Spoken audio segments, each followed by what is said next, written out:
Amigos, estamos hoy en otra edición de Mesa Política. En esta oportunidad con el abogado, economista y sociólogo Alberto Quintanilla, ¿no? Quien es puneño y reside en la ciudad de Juliaca, ¿no? Con quien vamos a conversar sobre los últimos sucesos ocurridos en Puno, sobre la movilización popular de los últimos 3 meses. Alberto, ¿cómo estás? Quisiera empezar para que nos dieras un panorama, ¿no? En este contexto de la situación política nacional, de la caída de Castillo. ¿Cuál es el antecedente más inmediato? ¿Cómo se encontraba el movimiento popular en Puno y la caída de Castillo y el posterior contragolpe? ¿Cómo afecta el humor político regional, ¿no? Buenos días, Nicolás, y un saludo a todos tus amables seguidores de Otra Mirada. Los antecedentes de este proceso que estamos viviendo en los últimos meses tienen que ver con dos elementos, en mi opinión. El primero, el que ciertamente la región de Puno, como parte de la Sierra Sur del Perú, está realmente relegada en cuanto a desarrollo. Los índices de pobreza son más altos que el promedio nacional. El ingreso per cápita mensual es 805 soles, solo por encima de Huancavelica, y es la cuarta parte del promedio nacional y la quinta parte de Lima. En segundo lugar, había todo un proceso de entrada en la vida política de los ciudadanos, básicamente campesinos, aymaras y quechuas, que son la mayoría en la región de Puno. Ya vimos, por ejemplo, que primero hace 30 años eligieron como congresista a Gregorio Ticona, un dirigente aymara de la Federación Campesina, luego eligieron a Paulina Arpasi, luego a Claudia Cuare, contribuyeron grandemente a la elección de Pedro Castillo y han visto de que su voto, que lo han ejercido básicamente en forma colectiva, que llevó a Pedro Castillo a apoyarlo con el 89.5% de la votación válida en la región de Puno. 89.5%. Es el más alto del país, casi 90%. No logró mayores transformaciones, uno por las limitaciones propias de Pedro Castillo, que también es una de las razones, por sus limitaciones, su falta de una organización que lo respalde, y un partido político, no lograron resolver. Y a eso le agregan un elemento, ¿no? Los campesinos vienen luchando contra la discriminación hace buen tiempo. Yo creo que lo que está ocurriendo en la región y en el Perú es una lucha contra la discriminación, equivalente a la lucha por la libertad de los negros esclavos en 1854, el derecho a voto de las mujeres en 1955, que se logra mediante una ley, el derecho a voto a los analfabetos en 1979, y la coyuntura de la reforma agraria. En esta oportunidad la gente se está movilizando porque cese la discriminación. Consideren su ¿Cómo especificas esto? ¿Es una falta de reconocimiento del Estado Nacional? ¿Cuál es la relación de Puno con sus representantes?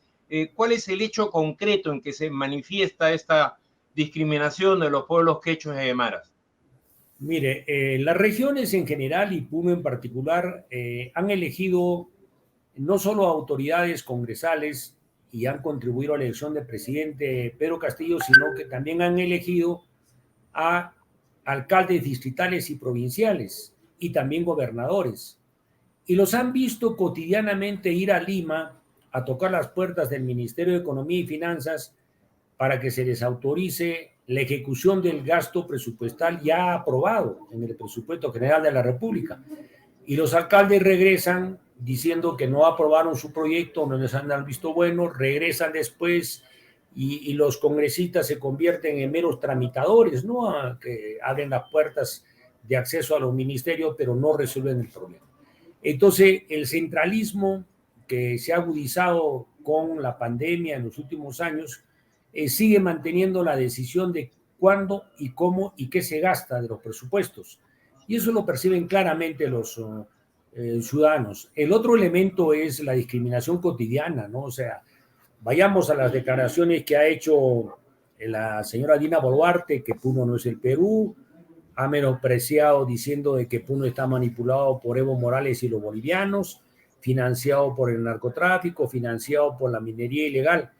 y no le dan ninguna capacidad de poder reconocer de que los ciudadanos campesinos, quechos y aymaras y en general todos los provincianos tienen también capacidad y derecho de participar en política, ¿no? O los gestos, por ejemplo, de la señora Mari Carmen Alba, expresidenta del Congreso, que después de darle la mano al presidente Castillo, inmediatamente en plena toma de cámaras, se pone alcohol en las manos y se limpia, ¿no? Esos gestos, ¿no? O las declaraciones de Montoya, o las opiniones de Aldo Mariátegui, o de la señora Chirinos, la congresista Chirinos, que reflejan que hay una discriminación sistemática. Ya entraron en la política, han elegido autoridades, representantes, no les ha resuelto, y ahora entienden de que hay que hacer un cambio mucho mayor, ¿no? Mucho más grande, y es por eso que aspiran a una modificación constitucional. Digamos, en ese ánimo es que encuentra al pueblo de Puno los sucesos del día 7 de diciembre, ¿no? Cuando intenta este golpe de Estado y hay un contragolpe a la derecha, etcétera. Digamos, ese es el momento digamos, en que se inicia una nueva fase, digamos así, de la movilización popular en Puno. ¿Qué características ha tenido la movilización popular? Digamos, en un primer momento, antes de los sucesos luctuosos de Juliaca a principios de enero. Bueno, cuando se produjo el intento de golpe de Estado de Pedro Castillo, que fue una expresión ciertamente de limitaciones y torpeza política por parte de él, la gente no salió a defender a que lo repongan en la presidencia, no salió a rechazar el encarcelamiento de él, si bien ha habido opiniones que lo han manifestado, pero básicamente salía en defensa de su voto, en defensa de su opinión, en rechazo a esa actitud de la señora Keiko Fujimori, que como en otras oportunidades también cuando en la elección de Pedro Castillo no reconoció su derrota, ¿no? Entonces un poco la gente dice ya, ¿qué sirve elegir autoridades si estas no pueden resolver los problemas o no le permiten resolver? ¿Qué hacemos eligiendo un presidente si no lo han dejado gobernar? Más allá de las limitaciones e incapacidad que pueda tener el pueblo Pedro Castillo, ¿no? Y la ausencia de una organización política que lo respalde. Digamos, es un momento de decepción frente a esta democracia, a estos años de democracia, claro, digamos. No es casual, digamos, que la canción más popular de estas movilizaciones, fundamentalmente en la región de Puno, es esto que dicen, esta democracia ya no es democracia, ¿no? Y que se ha convertido en una canción que preside y participa en todas las movilizaciones. Bueno, es una canción que se ha hecho a partir de las movilizaciones. Se ha hecho durante las movilizaciones y ya se ha generalizado, la interpretan en distintos ritmos. Apareció inicialmente la danza Waka Waka y ahora es morenada, diablada y cuanto género, digamos, musical. Atraviesa la cultura de la región, digamos. Es parte de la cultura, ¿no? Yo creo, digamos, que ese es el rechazo. Esta es una lucha por la construcción de ciudadanía. No fuimos iguales en el inicio de la República, no somos iguales todavía y sigue siendo esta tarea, ¿no? Yo creo que los pactos sociales como las constituciones se reflejan la situación en la cual está una sociedad y un país y da las pautas para avanzar en la construcción de una sociedad ideal, más justa, más equitativa.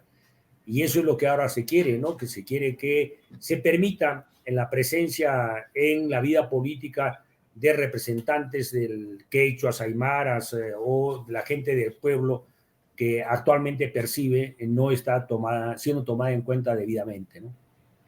Y digamos, en este proceso, ¿cómo ubicas tú los sucesos del día 9 de enero? ¿Cómo es que se llega a ese punto de ebullición el 9 de enero? ¿No? Porque si bien esta movilización empieza en Ayacucho, continúa en el Cusco, luego sigue en Puno, en Ayacucho ya hay varias muertes, varios asesinatos por parte de las fuerzas del orden, pero ¿cómo encuentra esto a Puno? ¿Por qué sucede a principios de enero? ¿Qué características tiene? ¿Se quiso verdaderamente tomar el aeropuerto? ¿Cómo actuaron ambos bandos, digamos? Mira, yo creo que la población quería movilizarse. La población no quería tomar el aeropuerto. Es cierto que entre fines en el mes de diciembre, antes de la tregua, porque hubo una tregua previa a Navidad, más o menos entre el 20 de diciembre hasta el 4 de enero, por las fiestas de fin de año, por la actividad comercial, había en las movilizaciones presencia de grupos pequeños de provocadores y violentistas. La gente decía que eran vinculados al grupo Terna, que eran notoriamente no eran de la región. Y también había otros grupos pequeños que algunos identificaban como vinculados a opciones como el Movadep. Pero la población los rechazó, los aisló. Y lamentablemente, digamos, esa presencia y un accionar definitivamente desproporcionado de la Fuerza Armada y la Policía Nacional produjo los muertos, ¿no? La mayoría de muertos no han sido tomando el aeropuerto, han sido manifestantes en las inmediaciones del aeropuerto. Ha habido manifestaciones antes y después que han sido totalmente pacíficas. La población nos ha ido avanzando, rechazando estos grupos provocadores, no tanto de los llamados, entre comillas, ternas, como entre los llamados, entre comillas, vinculados a opciones como el Movadep, ¿no?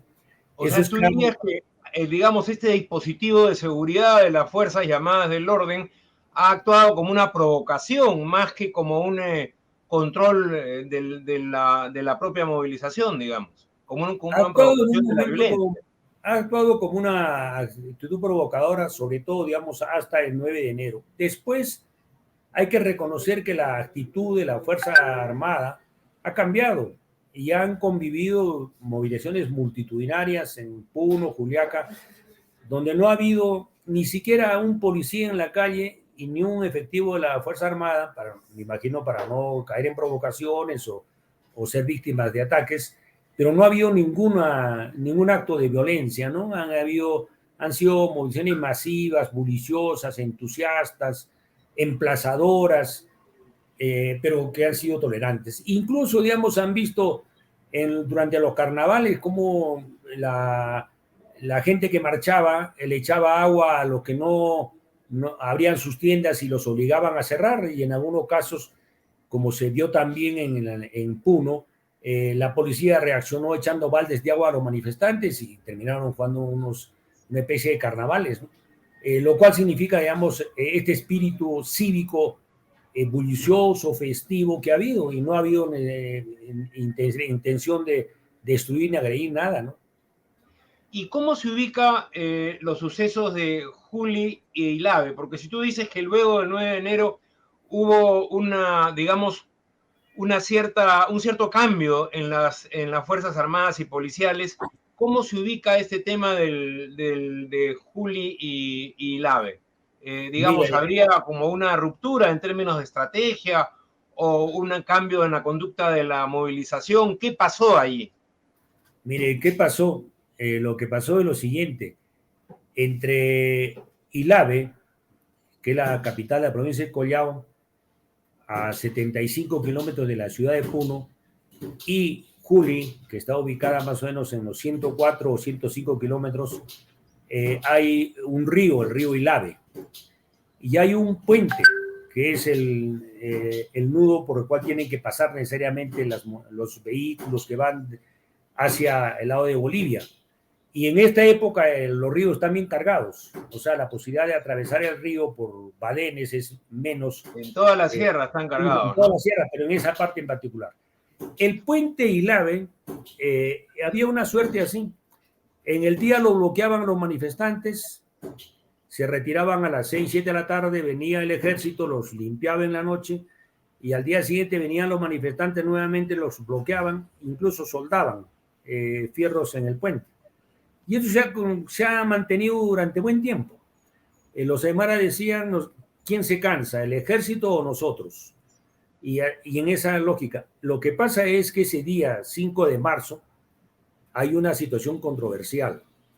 Efectivos del ejército atravesaron el río en la lógica, algunos dicen, de cercar a los que estaban en el puente y atacarlos, irlos a disolver por delante y evitar que se repleguen por atrás.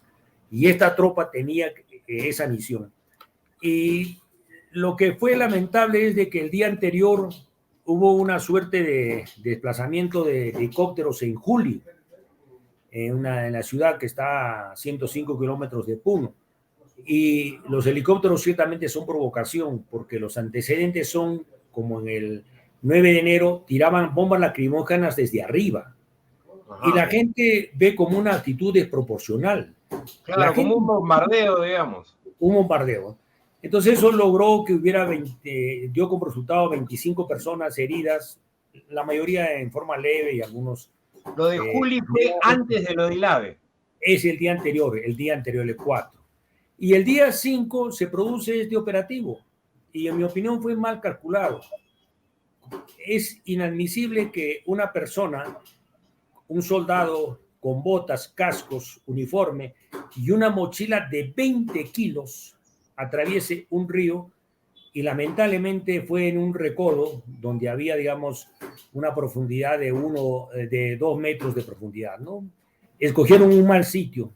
Creo que ahí la gente dice, digamos, cualquiera atraviesa un río acompañado de una vara, un báculo, como dicen los Boy Scouts, y van dando pasos de acuerdo, van sintiendo tierra firme a fondo, o las personas que tienen limitaciones y son ciegos avanzan con el bastón por delante. Eso no ocurrió. No es cierto que hayan sido arrinconados, porque si hubiesen sido arrinconados, lo primero que hubiesen hecho los soldados es botar su mochila de 20 kilos. Pretender atravesar con 20 kilos en el hombro y no darse cuenta de la profundidad ha hecho que se provocan estas 6 lamentables muertes. Más bien la comunidad los ayuda, ¿no? La comunidad los ayuda, porque si no hubiesen muerto tal vez más. Rescató a 5 y el capitán cruzó a nado por delante, ¿no? Y el capitán, según las versiones de Budimir Fernández, el periodista de la República, y otros, señalan de que él atraviesa y luego en el otro lado comienza a disparar, combinando a los soldados a que pasen. Fue un error de cálculo, fue un lamentable accidente. No creo que este capitán o el ejército haya querido sacrificarlos. Fue un lamentable accidente y que ciertamente no se le puede echar la culpa a la comunidad. La comunidad ayudó, salvó. Y además eran soldados que todo se ha demostrado que eran aymaras, de Juli y de Ilave. Paradójicamente, ¿no? Esto se ha visto en los entierros, en fin, ¿no? Donde se reconocen justamente como parte de un mismo pueblo, ¿no? Es más, creo yo que la Fuerza Armada debió asistir mediante una delegación o mandar alguna presencia en las ceremonias de entierro llevadas a cabo en Ilave y en menor medida en Juli, ¿no? Creo, digamos, que nos falta acercarnos más, entendernos, conversar y dialogar, ¿no? Ahora, ¿cómo se ve desde Puno esta presencia, porque ha sido reiterada, de puneños, tanto quechuas y aymaras, en las movilizaciones en Lima, ¿no? Porque ha habido una presencia vistosa, digamos, incluso destacada por diversos sectores, ¿no? Mire, lo que pasa es de que la movilización ya tiene 3 meses, desde diciembre, y ciertamente los campesinos viven de la agricultura, y los más pobres tienen que vivir estrictamente de la agricultura porque no hacen otras actividades y tienen que cosechar. Después de carnavales viene la cosecha y es una tregua en la práctica de 2 o 3 meses.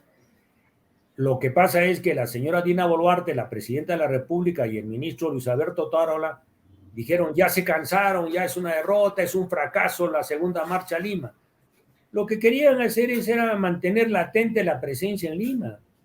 Han mandado delegaciones tanto en la primera marcha como en la segunda toma de Lima, entre comillas, y querían mantener latente.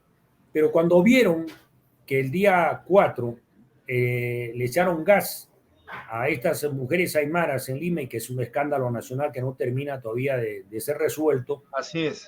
La gente dijo: tenemos que protestar aquí, y protestaron en Juli.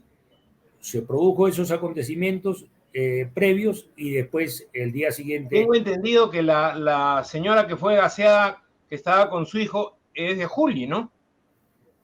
Era de Juli, y las otras que lo acompañaban también eran aymaras.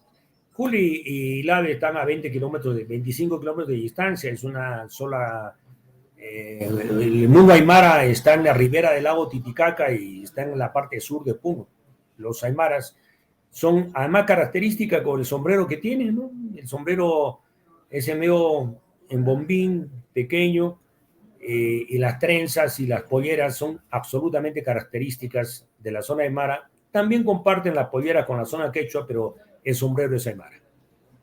¿Y cómo ves estas movilizaciones en Puno en el marco mayor de las movilizaciones que se han dado en toda la zona surandina, que han sido, digamos, el centro de la movilización en estos últimos meses, Alberto? ¿Cómo ves ese potencial, esa manifestación de la zona surandina del Perú, ¿no? Contra este gobierno autoritario? Tomemos como antecedente la lucha que hizo las poblaciones campesinas en contra de Sendero en la década del 80, 90. Nunca Sendero logró penetrar en las comunidades campesinas aymaras. Esa es una cuestión que hay que reconocer y todo el mundo ha reconocido, lo dice José Luis Renique en su libro La batalla por Puno y otros, que hubo un freno de las comunidades campesinas. Entonces, los campesinos aymaras, en este caso, no son reconocidos. Mira, el mundo aymara son 2.200.000 aymaras en toda esta parte al lado del Titicaca.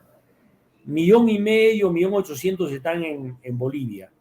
El Perú tiene 500.000 aymaras, 400.000 están en Puno, en la ribera del lago. Los otros están en Tacna, Moquegua. 50.000 tiene Chile y 10.000 tiene Argentina.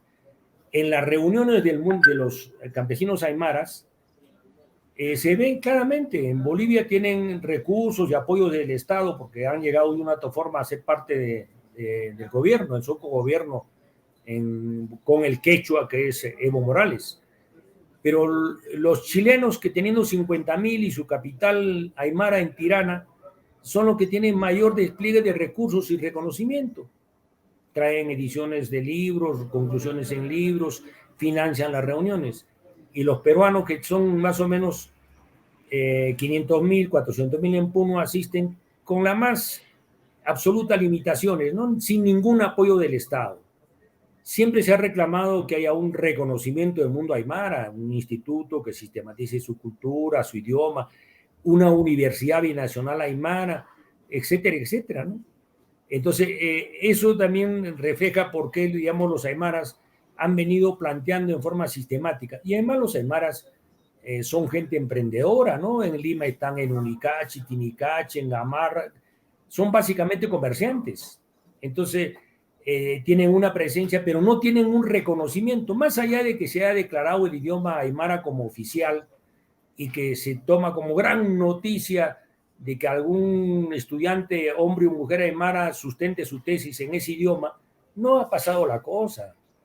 No hay un instituto que sistematice, que vea.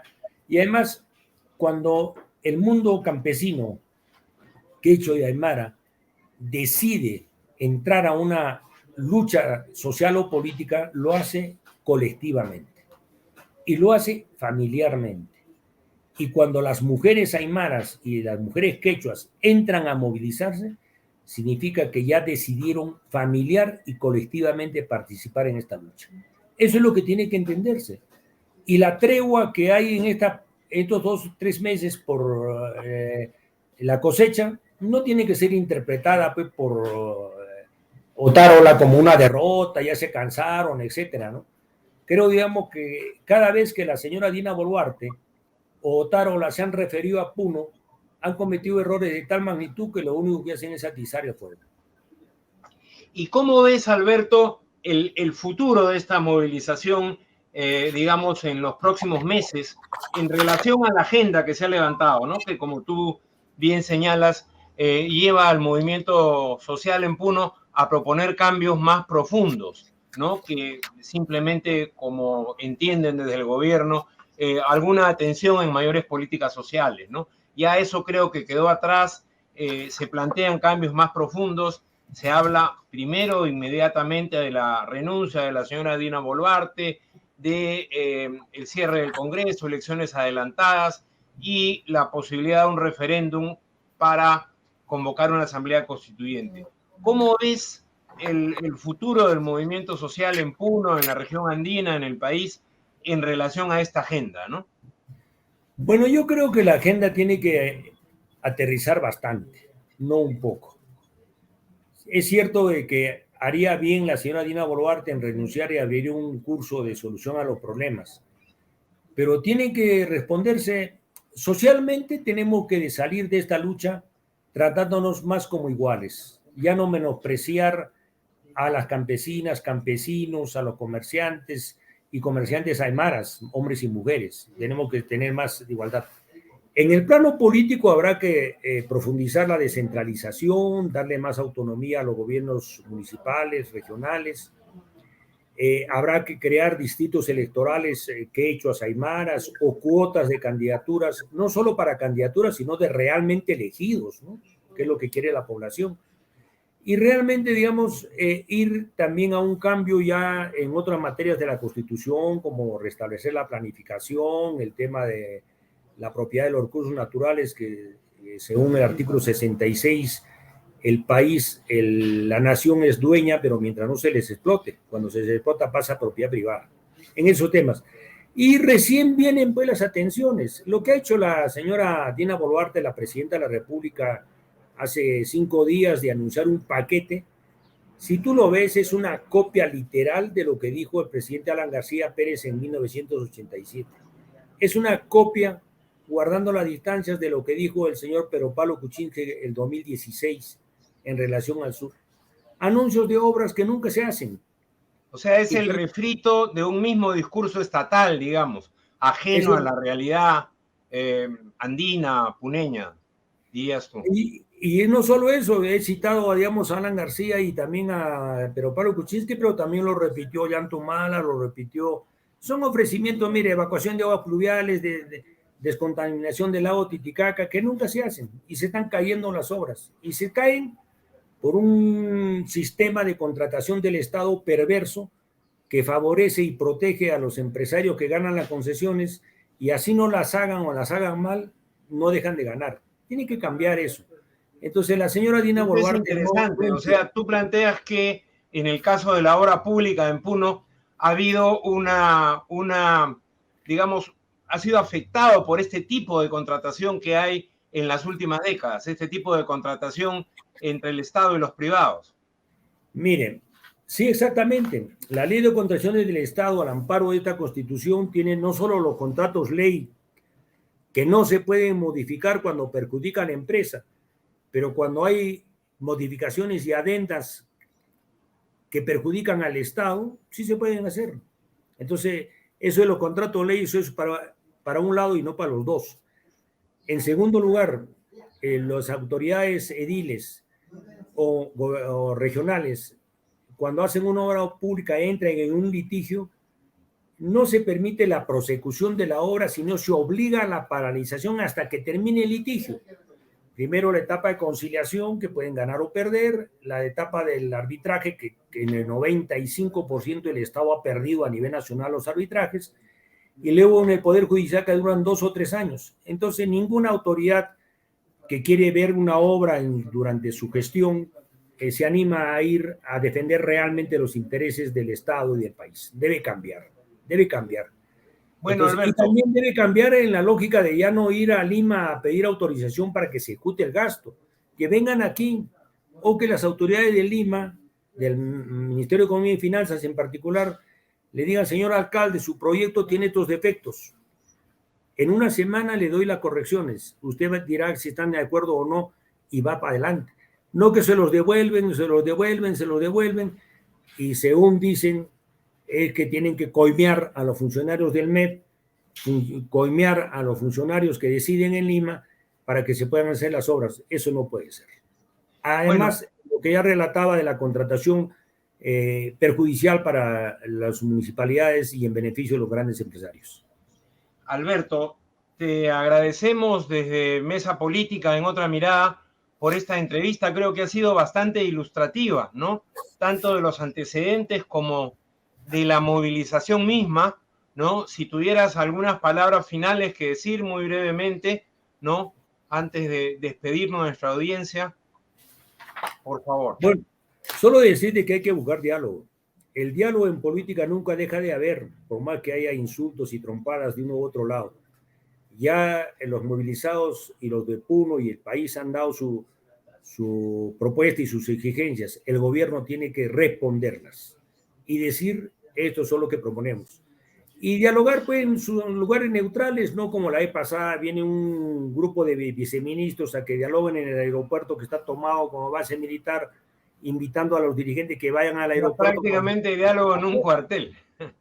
Lógicamente no puede ser, que vayan a lugares neutrales, un municipio, la gobernación, la defensoría del pueblo, una parroquia, o dialoguen en Lima también, ¿no? Bien, te agradecemos mucho, Alberto, y amigos, esta ha sido otra edición más de Mesa Política. Los esperamos el próximo viernes. Muchísimas gracias. Y gracias a Alberto nuevamente. Gracias, Lins. Gracias, Nicolás, y a todos tus amables seguidores. Un abrazo.